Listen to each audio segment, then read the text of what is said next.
We're going to look at the Pythagorean trig identities. Once again, here's our number plane, and I'll put the unit circle on it. And there we go. I put in the triangle for the first quadrant there. And this is how we're going to form our trig identities. Because we know the equation of that circle is x squared plus y squared is equal to 1. Now, reading off our triangle, we can say, well, sine would be y over 1. So the y value is always going to be the sine of theta, and the x value will always be the cosine of theta. So it's a bit like our parametric coordinates that we came up with before. But if we sub that in, we get the result, sine squared plus cos squared is always equal to 1. So that's the first of our identity. So it doesn't matter what size the angle is, if you substitute it into sine squared theta plus cos squared theta, you will get the answer 1. Right, now we play around with that to create another couple. So I'm going to divide everything by sine squared. Well, sine squared divided by sine squared, that'll be 1. Cos squared divided by sine squared will end up being cot squared, because tan is sine on cos, so we've got the reciprocal of that. And the reciprocal of sine squared would be cosec squared. So there's the second of our identities. To get the third one, instead of dividing by sine squared, we'll divide by cos squared. Sine squared on cos squared, well, sine on cos is tan. Cos squared on cos squared is 1, and the reciprocal of cos squared is sec squared. So there are our 3 Pythagorean trig identities. Also useful for solving these types of problems will be that relationship that I was talking about there. The fact that sine theta on cos theta is tan theta. It's not actually an identity, but it is a relationship that we can use. Now, the first question I'm showing you here, I put it here because I don't really use the trig identities to do this. What they're expecting you to do here, I think, is for a question like this, you say, well, cos theta is 3/4. Sub that into sine squared plus cos squared equals 1, rearrange it all, and you come up with an answer for sine theta. I think that's what they want you to do, but there's a far more efficient way of doing this sort of question. They've told me cos theta is 3/4, so I'll just draw a triangle and go, oh, adjacent over hypotenuse is 3/4. Bit of Pythagoras, I get that the opposite side is √7. Now they want sine theta, I can just read off the triangle. And that's got to be quicker. And the other thing I've got to be careful with is it positive or negative? They've told me cos is 3/4 and tan is negative. So which quadrant am I in? Right, and in the fourth quadrant, sine is, so therefore the answer should be minus √7 on 4. But again, I think that's going to be quicker than subbing into the trig identities if we approach it that way. Right, questions where the trig identities are going to be useful. This simplifying down trig expressions. Now, something like this, you might look at it and go, oh, well, that's obvious what that's going to be. Fair enough. And I probably would too in reality. But just say you didn't see the answer straight away. The nice thing about the 3 trig identities, if you look at them, is that they all involve different ratios. None of them have the same ratio in it. So when I see 1 minus cos squared, it becomes obvious which one of them I'm going to use. It's got to be the sine squared plus cos squared is 1. All right, well, if I rearrange that trig identity and make cos squared the subject, I get that cos squared is 1 minus sine squared, and sub that in then, I get 1 minus sine squared. Oh, it's sine squared.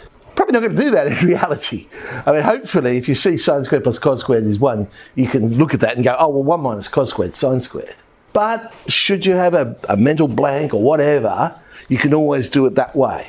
Rearrange your trig identity in terms of the one that's in the question, sub it in, let's see what happens. So sec squared minus tan squared. Well, we've got a trig identity that says 1 plus tan squared is sec squared. So I might just substitute that straight in for sec squared then. So we get 1 plus tan squared minus tan squared. That's just 1. Tan theta cos theta. Hang on, there's no squares there. Well, okay, I'll use our relationship there. Tan theta is sine on cos. Coses will cancel. I'm left with sine. A lot of times with these, if really you're unsure, break it all down to sine and coses. Change the tans and the cotans and things like that to sine and coses, and let's see what happens. All right, we want to prove this particular one. So they've given us the answer. We know where we're heading to. I'm going to start with the left-hand side here. So I've got 2 sec squared minus 2 over 4 tan. Well, I guess the first thing I'm spotting is the sec squared. Now, I know which relationship I'm going to use for that. 1 plus tan squared is sec squared. So let's sub that in. Okay. Tidy up the top, and we eventually get 2 tan squared. Now, tan squared, and there's tan on the bottom, 2 on 4. We end up with the relationship that they want. Now, the thing with this type of question, where they've told us the answer, don't leave too many steps out, because you might be accused of fudging. So I wouldn't go straight to, where are we? See, there's 2 sec squared over minus 2. I probably wouldn't go straight to 2 tan squared. Or if I did go straight to 2 tan squared, then over on the right-hand side, I might explain where I got it from. I might write down, oh, well, that's because 1 plus tan squared is sec squared. And so you explain your working out. How to approach a trig identity question when it is one of these proves ones. So what I just did was the first one. I started with the left-hand side, and I ended up proving the right-hand side is true. I could have gone the other way. I could have started with tan alpha on 2 and attempted to get back to the left-hand side. I didn't choose that way because my trig identities all involve squares. So I'm usually going to start with the side that's got squares in it. A third alternative, you could start with the left-hand side and you come down and you get to some expression that you're going, oh, geez, I just don't know where to go with this. So then go and play with the right-hand side. So you work on the right-hand side and hopefully you can get it to a point where you get the same thing that your left-hand side came up with. And then you can look at it and go, oh, look at this. They're the same thing. Therefore, this left-hand side must equal the right-hand side. It must be true. But never solve it like an equation. So I wouldn't start this one by going, oh, well, let's cross multiply and get rid of the fractions. Can't do that. Because doing that assumes that this expression is true. But we're trying to prove it's true. Now, if you assume it's true to start off with, then it's very easy to prove it's true because you've just assumed it's true. So you can't do that. Let me show you how that tan alpha one would work if, for some reason, we did go that way. So tan alpha on 2, I could change the tan to the sign on cos, but that's not going to help me much. So I want the squared with the tan, so I'll make it tan squared. So it's now tan squared alpha on 2 tan alpha. Then I'll substitute in for tan squared alpha, but rearranging our trig identity, that's sec squared minus 1. I now have sec squared alpha minus 1 on 2 tan alpha.